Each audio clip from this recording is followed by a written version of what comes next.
So this is a 2018 Mac VR11.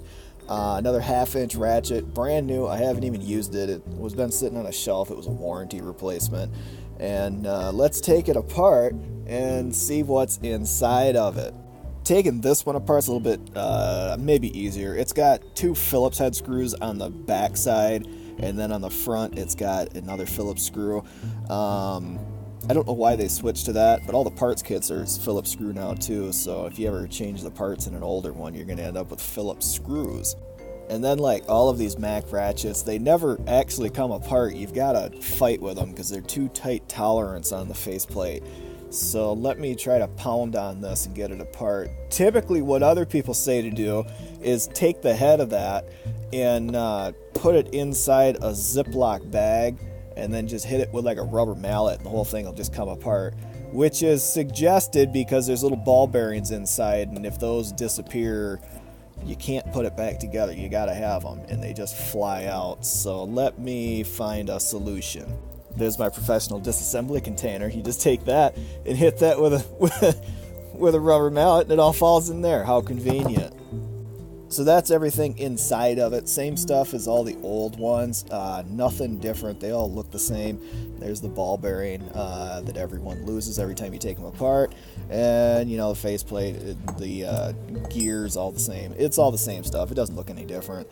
The design inside of the ratchet looks pretty much the same to me. I don't see anything different. You know, it's still got the spring down there and then the, you know, rotational area here. This one looks dirty. This is a brand new ratchet. It's just been sitting on a shelf in its own bag. It looks kind of nasty in there though. It seems to be lubricated, kind of. It's not very good though. It seems like it's got just a light wash of, like, you know, really light oil, and that's it. There's no grease inside of it or anything. I guess it's better than nothing, but like this pawl is not very soaked in grease. I don't know how long that's gonna last. I mean, you'd have to take this apart when you get it and really put oil on that. Something else kind of fun is right there is a piece of metal that was flaked off and stuck on something inside there. It's like a piece of chrome or something that flaked off the inside, so that's nice.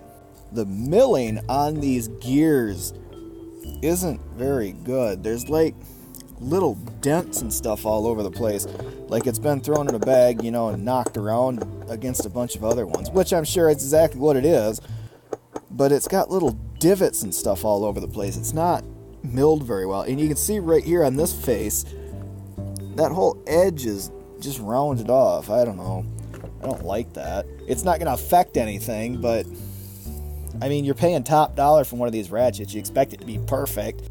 And then here you can see the mechanism. You can see the engagement on the pawl. It's not a whole hell of a lot. It's only, you know, a tooth and a half, but it's the same thing that they've been using for a million years, and it seems to be pretty solid.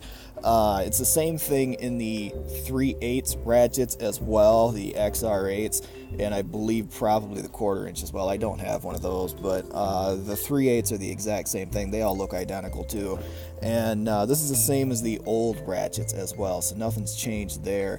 You know, and then you can turn it, you know, it engages in this direction, and then you go back and you see it just snaps over like that. Not complicated, very simple, and, you know, it's just a couple big pieces, so that's good. The smallest piece in this is that little ball bearing and then the spring underneath it, and those ball bearings, it just falls out immediately when you open the ratchet. It's awful, and it's not easy to get back together either. They're kind of a pain because there's no real easy way to put it in there and then put the pawl over top of it. It's kind of a weird way it's designed, but that's pretty much it.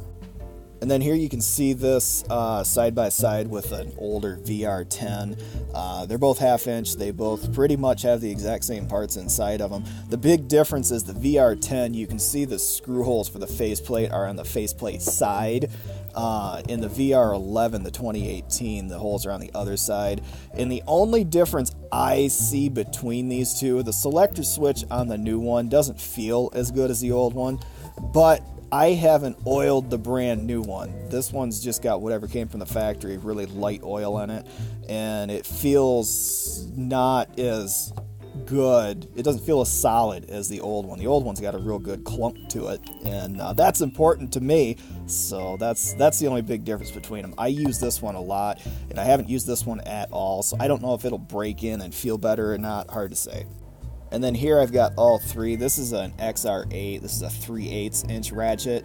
And you can see they're all pretty much the same thing. And inside, they're really no different at all. The only difference, this XR8, the faceplate screws are on the outside and the selector screw is on the outside. So it's a little bit different than, you know, these two.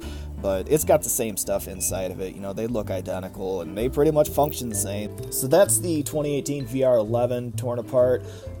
Pretty much the same thing as a VR10. I don't see anything different about it. So that's pretty much it for this video. Bye.